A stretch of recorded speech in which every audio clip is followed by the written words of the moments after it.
नमस्कार, मी असलम मुला. आपण पाहताय कराड वार्ता. सध्या मी कराडच्या प्रीती संघावर आलेला आहे. कराडचे दक्षिणचे विद्यमान आमदार डॉक्टर अतुलबाबू भोसले यांनी पूर परिस्थिती संदर्भात सध्या कराड शहराचा पाहणी दौरा केलेला आहे. ते प्रीती संघावर आलेले आहेत. एकंदरीत त्यांनी प्रशासनाकडून सर्व पूर परिस्थितीबाबत माहिती घेतलेली आहे. मी सध्या प्रीती संघाची तुम्हाला दृश्य दाखवतो की प्रकारे कृष्णा आणि कोयना नदीच्या पुराच्या पाण्यानं वेढलेलं आहे. मंदिरे जी आहेत ती कृष्णा काठावर येईल ती आता पुराच्या पाण्याने वेढलेली आहेत.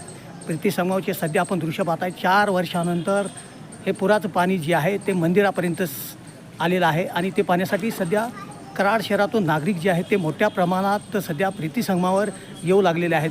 हे प्रीती संगमाचे आपण दृश्य पाहताय.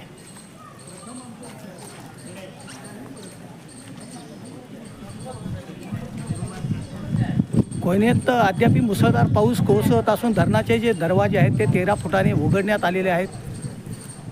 95,000 क्युसेस पाण्याचा विसर्ग जो आहे तो कोयना नदी पात्रात करण्यात येतो. त्यामुळे आणखीन 2 दिवस जर कोयनेत मुसळधार पाऊस पडत राहिला तर कराड परिसरासह पाटण, सांगली परिसरात पूर परिस्थिती उद्भवू शकते.